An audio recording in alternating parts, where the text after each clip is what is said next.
Hey everybody. It's extremely telling that the majority of Democrats, corporate media, and big tech are in full damage control and in censorship mode in an effort to delegitimize the many thousands of first-hand eyewitness accounts of voter fraud that happened throughout our country during the 2020 election. Even more telling is how everyone's gone into full damage control mode regarding the many revelations the American people have discovered regarding how our votes are processed and counted, and how the voting algorithms were manipulated to control the outcome of the elections. So this video hopes to provide you, the viewer, with the voter fraud information I've gathered in order to allow you to review it for yourself and to come to your own conclusions. Links will be in the description below. Now, if you do review this information, I suggest you download and save it, not to any cloud service, but to an offline source, like an external hard drive or a USB. Big tech censorship is so widespread that it's turned Americans' online life into a Chinese-style social credit system. And as many of you already know, truth tellers are deplatformed in a variety of ways, from having their bank accounts shuttered, having their video platforms false flagged and removed, having their web hosts stop hosting their websites, and having their email services shut down. And finally, offline, many of these people are doxxed, harassed, blacklisted, and even assaulted. It's like how fathers are treated in family court. These bigots' goal is not just to win the argument, it's to wage a full spectrum war on truth seekers in order to destroy them so completely and publicly that no one will dare ever again to publicly speak the truth. They not only want to destroy these truth sayers, they want to deperson us as well and wipe away any and all evidence of our existence off the internet. With that in mind, let's get started. Our evidence starts in 2004 with the Wired article, How E-Voting Threatens Democracy. Now, per usual, this is a single-take video, so you're going to get the single-take mistakes. But with that in mind, I'm not going to read every one of these articles and put you to sleep, but I am going to go ahead and highlight some things I think are relevant. And I will say this, I'm not going to highlight every relevant fact, I'm going to highlight the things I think are relevant. I believe you should read the entire article so that you can ensure that, number one, that I'm taking everything in context, but also so you can get a full and complete context of what the article is trying to say. In January 2003, voting activist Bev Harris was holed up in the basement of her 3-story house in Renton, Washington, searching the internet for an electronic voting machine manual when she made a startling discovery. Clicking on a link for a file transfer protocol site belonging to voting machine maker Diebold Election Systems, Harris found about 40,000 unprotected computer files. They included source code for Diebold's AccuVote touchscreen voting machine, program files for its global election management system tabulation software, a Texas voter registration list with voters' names and addresses, and what appeared to be live voting data from 57 precincts in a 2002 California primary election. Quote, "There's a lot of stuff that shouldn't have been there," Harris said. Harris discovered that she could enter the vote database using Microsoft Access, a standard program often bundled with Microsoft Office, and change votes without leaving a trace. Diebold hadn't password protected the file or secured the audit log, so anyone with access to the tabulation program during an election, Diebold employees, election staff, or even hackers if the county server were connected to a phone line or, the internet, could change votes and alter the log to erase the evidence. "It was getting scarier and scarier," Harris said. "I was thinking, we have an immense problem here that's much bigger than me." In addition to glitches, there's that word again, there were concerns about the people behind the machines. A few voting company employees have been implicated in bribery or kickback schemes involving election officials. Surprise, surprise, surprise. Democrats and corruption go together like peanut butter and jelly. So with that said, a Sequoia regional manager was indicted in Louisiana in 2001 for conspiring to commit money laundering and bribery, although he was never convicted. Philip Foster was accused of facilitating a 10-year kickback scheme between his brother-in-law and an election official involving millions of dollars in overcharges for voting equipment. But while the election official went to jail, Foster, who still works for Sequoia, now this is 2004, remember, received immunity for his testimony and is in the process of trying to get the charges expunged from his record. Tom Eschberger, a vice president for the largest voting firm, Election Systems and Software, or ES&S, was also involved in a bribery and kickback scheme, this one in Arkansas. Former Arkansas Secretary of State Bill McEwen was convicted for his role in the crime, but Eschberger, like Foster, received immunity. Okay, so that's all for that one. Now, we're going to jump forward to 2006 to WikiLeaks, and of course, there you go. So apparently you can shop WikiLeaks or donate to learn all the ways you can help, and I suggest you do so. Now, with that in mind, this is Caracas' view of Smartmatic and its voting machines. This is dated for July 10, 2006 at 6:01 p.m. I don't know if that's Venezuelan time or whatever, but there we go, military time. Now, we're just going to highlight this cable. Smartmatic is claimed to be of U.S. origin, but its true owners, probably elite Venezuelans of several political strains, remain hidden behind a web of holding companies in the Netherlands and Barbados. Now, they also ask about whether or not that Smartmatic was organized to compete or to confuse, and whether or not they've committed fraud, and they talk about some rumors related to fraud, but there's no real evidence contained in this cable, again, from 2006. And then, of course, they say that even if they weren't guilty of fraud, it looks like they may have been guilty of corruption. And then, of course, it says toward the end of the cable, in December, Mujica told Polkoons the company is trying to break into Europe and Asia. He mentioned having sales agents in Thailand, Malaysia, and the Philippines, and had yet to secure any sales. Of course, via Sequoia, Smartmatic was already working in a dozen United States. With that in mind, you have to remember, this is from 2006. So the closing line here is, Smartmatic is a riddle. The company came out of nowhere to snatch a multi-million-dollar contract in an electoral process that ultimately reaffirmed Chavez's mandate and all but destroyed his political opposition. The perspective we have here, after several discussions with Smartmatic, is that the company is de facto Venezuelan and operated by Venezuelans. The identity of Smartmatic's true owners remains a mystery. Our best guess is that there are probably several well-known Venezuelan businessmen backing the company who prefer anonymity, either because of their political affiliation or perhaps because they manage the interest of senior Venezuelan government officials.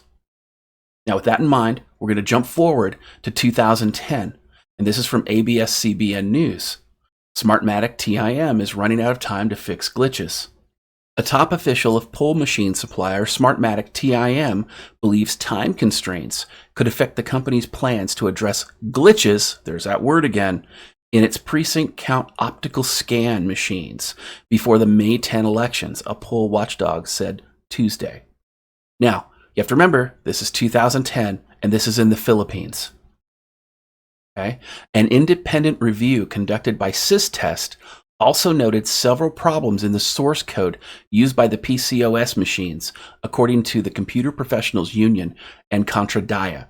Rick Behague of CPU and Contradia said, erroneous programming on the database can lead to serious problems in data corruption and integrity. Quote, transmission of data is not always encrypted, and this can be exploited to manipulate the results. Now, that's extremely important because, again, if you have zero encryption, and this is, 6 years after the first article, and again, there's still these vulnerabilities, there are still these concerns. Now, in addition to that, here's some other findings.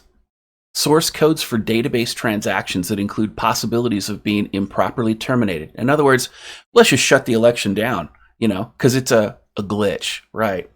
The pattern of miswritten exception handling and erroneous transaction terminating logic is so widespread that it appears the system authors used an incorrectly written template for such source code logic.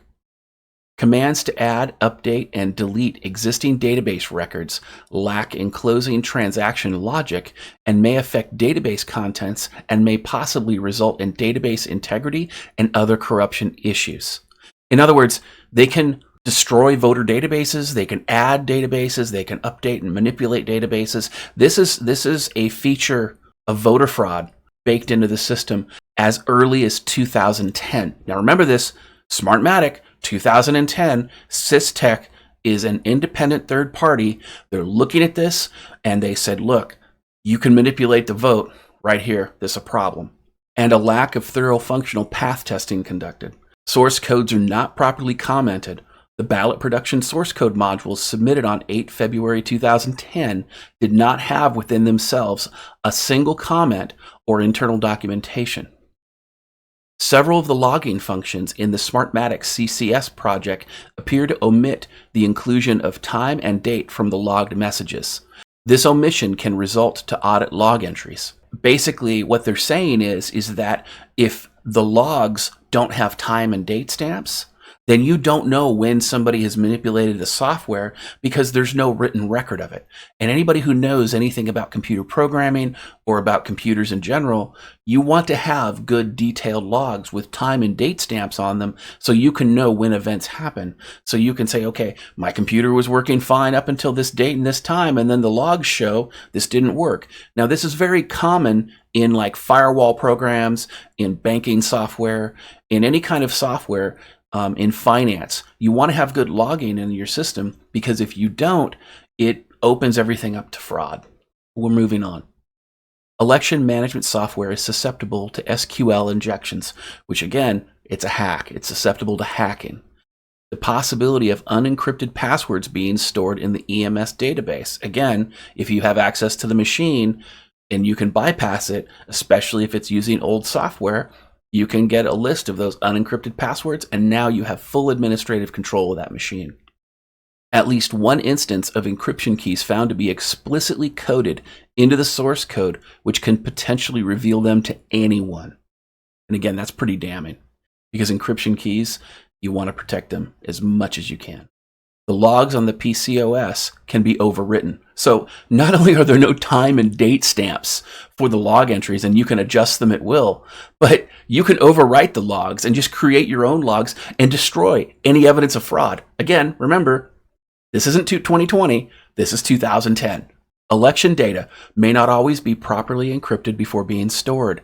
Certificate of canvass and statement of votes documents are not always encrypted before transmission. In other words, they are subject to being hacked as well. The software inventory provided by Smartmatic is inadequate. One software contains, quote, a solicitation for beer. Because, you know, when you vote, you definitely want a beer, or at least you want to have somebody tell you that you should purchase beer. So, I mean, can you imagine that? You're like walking up to a voting machine, you're like, I don't know, who should I vote for? This is a really serious election. And a pop-up ad pops up and is like, hey, buy our dog shit beer. You'll love it. Really? I mean, you would think that if we weren't on the internet, that we would not be subject to this commercial bullshit pop-up ads or anything like that. And this is, I mean, Smartmatic, the short bus is making all the stops. Okay, so let's go back. One software contains a solicitation for beer for the software's creators, which brings into question of the software credibility. Well, no shit. And again, Bahag said that the software code also revealed hasty programming with inadequate comments on the source code, test variables that were not deleted, and inaccurately memory management. It also found that the audit log entries were not always recorded with proper timestamp. No shit. We talked about this just above. So, again, this is from 2010. Okay? It's a problem. Now, with that in mind, we're going to jump to 2019. And we're going to talk about, John Oliver. Even though John Oliver is so full of shit, he had a sewage plant named after him. I think he makes some really good points here. Hold on. About. So, states rushed to buy electronic voting machines before they were ready to be bought. And there were already some red flags. One machine in Iowa had 300 ballots fed into it and somehow produced 4 million votes. Okay, so it's sad when John Oliver, or any comedian for that matter, does better investigative journalism than the actual journalists. And this video from November 3rd, 2019, Voting Machines, Last Week Tonight with John Oliver on HBO, does exactly that. And frankly, if you're a corporate media personality or a pundit, you should be embarrassed by this, because this 20-minute video, while I disagree with John Oliver's political views, and like I said, sometimes he's so full of shit that he had a sewage plant named after him, and that's no bullshit, no pun intended. He did. I mean, they put the 300 votes in the voting machine, and they got millions of returns. Does that sound familiar? Does that sound like maybe that might have happened in the 2020 election? I mean, these are things that we have to think about. These are legitimate concerns. This is not like crazy, wacko conspiracy theorists who are making unfounded allegations. These are real, valid issues. And they're being spoken about across the political spectrum. In fact, in November, I'm sorry, I forget what day it was, but it was in June, or it was in 2019 sometime. Again, I don't remember the exact day, but the concern was that Elizabeth Warren and Senator Klobuchar and two others, they wrote about this. They actually contacted some of I think it was HIG Capital is who they contacted. And I've read the letter. I'm not going to include it in this video. It's publicly available. But they wrote a letter and they said, look, we're deeply concerned about the security of these voting machines. So this is not a partisan issue. This is an American issue. And, it's not like we say, look, if you're a Democrat, you can't vote, or if you're a Republican, you can't vote, or if you're an independent, you can't vote. No, it's if you're an American citizen, you have a vote. And if you're an illegal alien when it comes to elections, my suggestion is you go play hide and go fuck yourself, because you're not voting. That's an illegal vote, and you're fucking with my constitutional rights, and you shouldn't. So with that said, we're going to move on. Now, here's the New York Times, the home of fake news. Venezuela reported false election turnout, voting company says. Now, this article is extremely telling, but there's only one part I want to actually talk about here. See, I think it's one part. Yeah, one part here. The Venezuelan government reported false turnout figures for its contentious election over the weekend, announcing a tally that had been altered by at least 1 million votes. A software company involved in setting up the voting systems for the country said Wednesday, quote, "We know without any doubt that the turnout of the recent election for a National Constituent Assembly was manipulated," the company, Smartmatic, said in a statement. A software company involved in setting up the voting systems for the country. Admitting, quote, "We know without any doubt that the turnout of the recent election for the National Constituent Assembly was manipulated." Well, how did they know? Was it because they set it up? Did they put their own SQL injection in and say, bend over, we're coming in? Or did they do like what John Oliver talked about, where, they threw in 300 votes and boom, now came 1 million. The point is that these people ran the election. They were responsible for the election and all but admitted that the election was fake. Well, if you ran the election and you're responsible for the election and the election was fake, yeah, Venezuela is at fault if it's a Venezuelan election. But you are also fucking complicit as well, idiots. And they go out there and they say it because no one's going to hold them accountable. No one's going to say, oh, well, if you could do it to the Venezuelans, of course you can do it to the United States. It defies comprehension why these people who run our government, who have PhDs and master's degrees and 10, 20, 30 years experience in government, can't figure out that if Smartmatic is going to rig the Venezuelan election on behalf of the Venezuelan rulers, or keep the Venezuelan rulers in power through election fraud, why would you want to have that company control our election system? Why would you want to have them anywhere near it? I mean, think about it for a second. Do you want the biggest drug dealer in the United States to be appointed as the Attorney General? I mean, really? Really? Or on the FDA? Or on any drug approval list? I mean, I'm sure that's probably what happened in Oregon, and that's why you have cocaine and heroin that are legal now. They just put some junkies in power and they said, okay, write a paper. They scribbled on crayon, they brought it back, and they're like, give me my hit. They gave them their hit, and then they passed it through their fucking whacked out legislature. I mean, ridiculous. Absolutely ridiculous. But I mean, you don't want those people like that. That's like having bank robbers securing the bank. You never want the wolf in the hen house. But that's exactly what has happened here. And it could have been happening for a long, long time. I mean, in 2006, Smartmatic and Dominion and all these people, according to WikiLeaks, were already in a dozen states in the United States. So this fraud could have been happening for 15 years, maybe more. Who knows? That's the problem. Because if they delete the logs, if they manipulate the logs, the only people who know are the ones who did it. And if they get bribed, they're probably not going to tell anybody unless you back them into a corner. Because liars always lie. And the only liars who tell the truth, they only tell the truth when they're caught. And then they only tell the truth to the extent that they're caught. And they continue to lie about everything else. That's just the reality of the situation. So with that said, let's move on. And again, remember, that was New York Times accidentally reporting the news. Now, with that said, we have this, new election software systems are vulnerable. Now, the concern here is that, and I didn't really mark this, but let's mark it now while we're here. Again, gotta love the one-take video. All right. This is significant. Oh, here we go. That's not what I wanted. I wanted this one right here. Yay, we're a professional outfit. We as in me and my multiple personalities, apparently. Here we go. An Associated Press analysis has found that, like many counties in Pennsylvania, the vast majority of the 10,000 election jurisdictions nationwide use Windows 7 or an older operating system to create ballots, program voting machines, and tally report counts. Tally votes, and report counts. And again, this is from 2019 in July. So they're using Windows 7 in 2019. And their end of life was January 14, 2019. And if anybody's ever used Windows 7 is about as secure as a yard with a 6-inch picket fence. You can step over it and break in with no locks or anything else. Everybody knows that, Microsoft is in the virus business. I mean, the joke is, Windows, what do you want to reinstall today? Because so many viruses have destroyed so many versions of Windows for so long, it's just become a joke. Now, speaking of jokes, we're going to look at the Communist News Network. Now, they talked about the Giuliani press conference the other day and how it was fact-free. And we're going to talk about that for a second. So we're going to come down here. It says, facts first. None of this is true.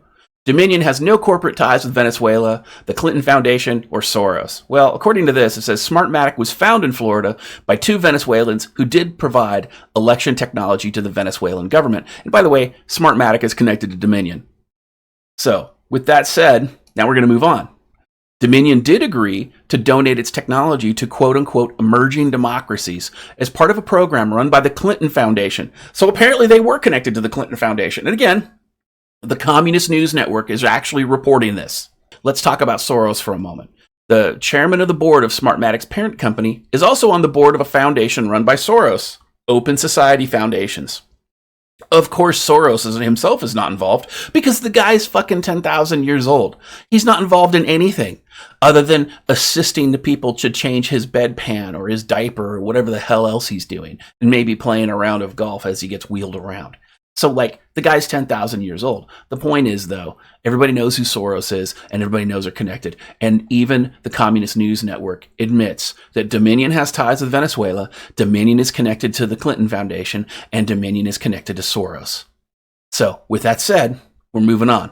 Thank you, Communist News Network, for accidentally reporting the news. Let's talk about evidence for a moment. This is Court Listener, and this is Wood versus Raffensperger. Interesting name, out of Georgia. And this is an election challenge, and I believe this one is filed by the Trump campaign, if I understand correctly. There's been a lot of allegations of no evidence. They're like, oh my gosh, there's no evidence of election fraud. And you hear this litany, it's a conspiracy theory. Well, let's talk about something for a second. We're going to jump over, and then we're going to jump right back to this. So, affidavits. Now, even Wikipedia gets this right, at least at this part. It says, an affidavit is a type of verified statement made under oath or penalty of perjury and serves as evidence for its veracity and is required in court proceedings. They also call affidavits, they sometimes refer to them as declarations or declarations under penalty of perjury.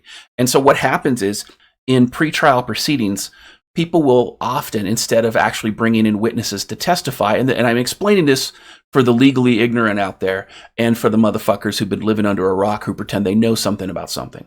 Affidavits are usually used in pretrial hearings rather than live testimony because these hearings are usually between 5 and 15 minutes long. They're very short, brief hearings unless you set them for special set. Now, I'm just speaking in very broad generalities here.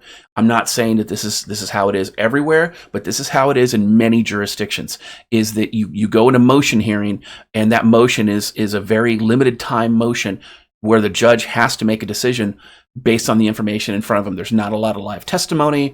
There's not a lot of exhibits usually brought forth, or if there is, then the judge usually takes extra time to review those things in chambers prior to the hearing getting started. But with that said, I want to bring this up because this is Exhibit Q, Ramsland Affidavit. And if you go through this lawsuit, which the link will be provided, there are all these affidavits. There's a Coleman affidavit, Dietrich's affidavit, Volye's affidavit, Zaher affidavit, Reyes affidavit. And you get the point. But if you come over here to the right, you can download them. You can download them as PDFs. So if you have some booger-eating moron, big-brain pseudo-intellectual that goes, well, they never gave us the evidence. Well, guess what? If you're part of corporate media and you have an entire multi-million-dollar investigative team working for you, then my suggestion is you use some of that money, you buy a big fucking stick, and you beat your team and you say, get off your dead ass and go get it. But if you need to be a giant immature toddler who bitches because somebody didn't spoon feed you the evidence that your multi-million-dollar, multi-billion-dollar machine can't go get, that's not on them. That's on you. I found this. I'm a nobody. I'm a nobody behind a keyboard. All the evidence that you're seeing tonight, I found over the course of an hour. I didn't even have to dig that hard. If somebody like me can find this, professional journalists have no excuse. These people have worked in this industry for, 5, 10, 15, 20 years, sometimes 30 years. And their teams have sometimes 200-300 years between them of experience in investigating, looking at all this documentation. They've all got interns and people who go get their coffee for them and things like that. There is no excuse for them to say, oh, there's no evidence, or you didn't provide us any evidence. Well, again, this is willful ignorance. It's willful ignorance, it's disingenuous, and it's unethical. If you can't just go on the internet and find all the information that I have just presented, either you live in Oregon and you're so high on heroin you can't even make it to the bathroom before you shit your pants, or you're just being dishonest. You're being completely unethical. And let's take it a step further. Let's go ahead and double down. Let's go to this website. It's called Here Is the Evidence, okay? Now, let's read it for a second. It says, due to the irregularity of this current 2020 presidential election, this is a crowdsourcing tool for organizing anomalies and legal issues. Our desire is that more of the election process would be made transparent so there would be unquestionable confidence in our voting systems. Now, what's great about this website, if I remember correctly, it was an attorney that built this site. Now, you have the significance of 1 through 4 in significance for severity. I believe 4 is the highest, but I could be incorrect. Yeah, because for example, Pennsylvania court rules against post-election vote curing. So it's Pennsylvania. The source here is the URL. There's a court ruling here, so that's pretty strong evidence, and that means it's admissible. In fact, it probably gets full faith and credit as a foreign decree in other jurisdictions because for relevant cases, of course. And so so it's very significant as number 4. It's very admissible as number 4. The type of evidence that it is, we're just going to open this up, maybe. Let's try to click out, maybe not. It just kind of tells us to pound sand. Let's try it again. Okay, so apparently it doesn't like me. There we go. All right, so witness, material, court ruling, expert witness, historical context, document, statistical, digital, aka glitch, there's that word again, photo, audio, video, or state database. So you can go through here, and just so we're clear, let me just kind of zip on down, okay? There's a couple things here, maybe a little bit of evidence. I don't know, you can look at some of it, but this is pretty heinous. It's a huge, again, it's called hereistheevidence.com. Literally, it's that hard. And you can even break it down by state. Again, it takes a second to load. There we go. So these are the states that are in question and of concern, or the ones that have been reported on. Of course, we have nationwide as well, but specific states have also been reported on as well. There's no excuse. There's evidence that's there. Is it smoking gun evidence? No. No, it's not. But it's enough evidence that it's called what in the legal field is referred to as a prima facie case. It's circumstantial evidence that something may have happened. It's enough to start a lawsuit, and given enough time and the ability to do discovery, then you can go in and find that other evidence. Why is there no smoking gun evidence? The corporate media and the left is going to say, well, there's no smoking gun evidence because it doesn't exist. When the reality is that nothing could be further from the truth. You see, when you file a lawsuit against somebody or an organization, or let's just say Smartmatic or Dominion or any of these states where there's corrupt election officials, you don't get your evidence until the discovery phase of that lawsuit. So you get your lawsuit filed, you do some preliminary motions, usually like a 12B motion to dismiss is very commonplace, usually like a failure to state a claim or something along those lines.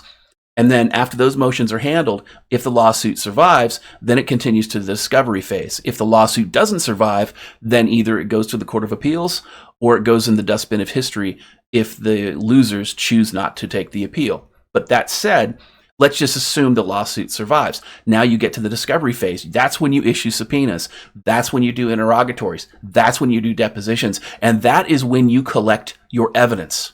And all these disingenuous pseudo-journalists who say, well, we haven't seen any evidence yet. Are you part of the lawsuit? No? Go play hide and go fuck yourself. The fact of the matter is that I shouldn't have to be reporting this.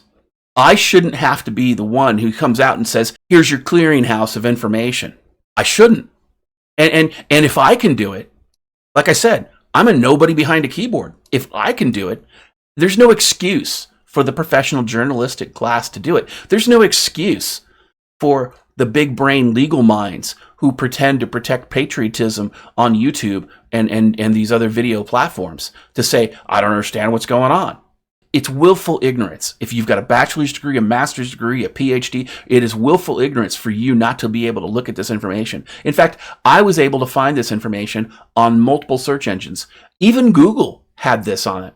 But I was able to look at DuckDuckGo, I was able to look at Bing, and I found all these things on all these search engines. All you have to do is get off your dead ass, put the crack pipe down for a while. You don't have to quit smoking it. Just let the pipe grow cold for a while and do your homework. Because a lot of these journalists are making a lot of money and they're pretending and they're reporting as though this information doesn't exist.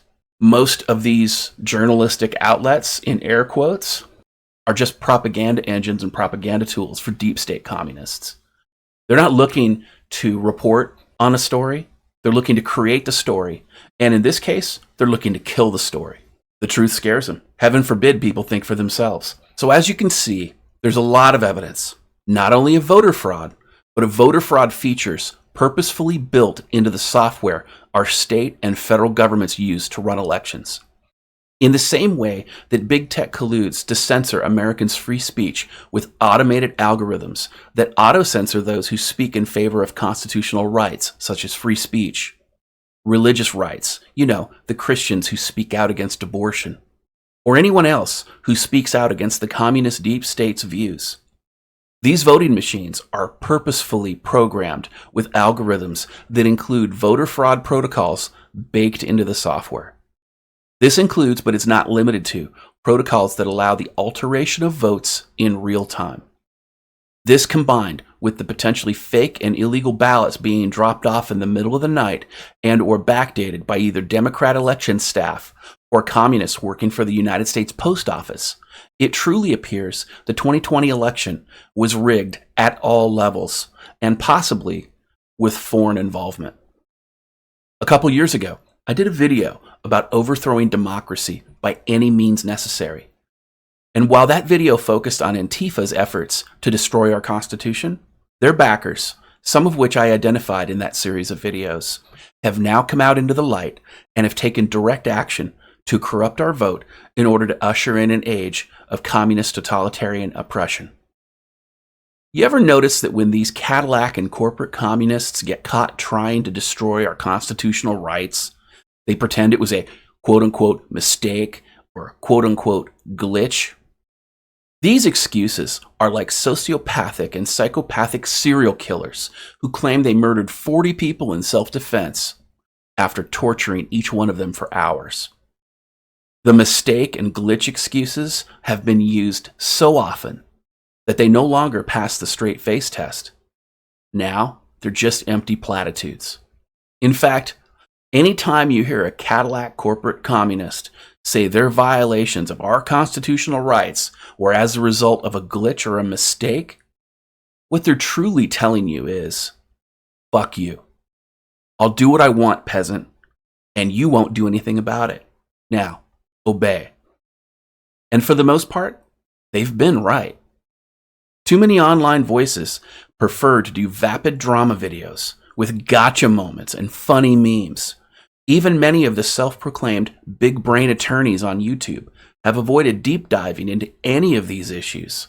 And by refusing to do so, they're outing themselves as pseudo-intellectual shills rather than demonstrating that they're truly ethical and patriotic legal scholars.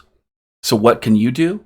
Well, for starters, you have to empower yourself by educating yourself. Review the material contained in the links below and tell others about them. The sad reality is that no one is coming to save you. You have to stand up and save yourself. And by doing so, you might just save our republic and the Constitution on which it stands. None of us can do it alone, but together, anything is possible. I'm DDJ, and this evidence of voter fraud is your dose of misandry today.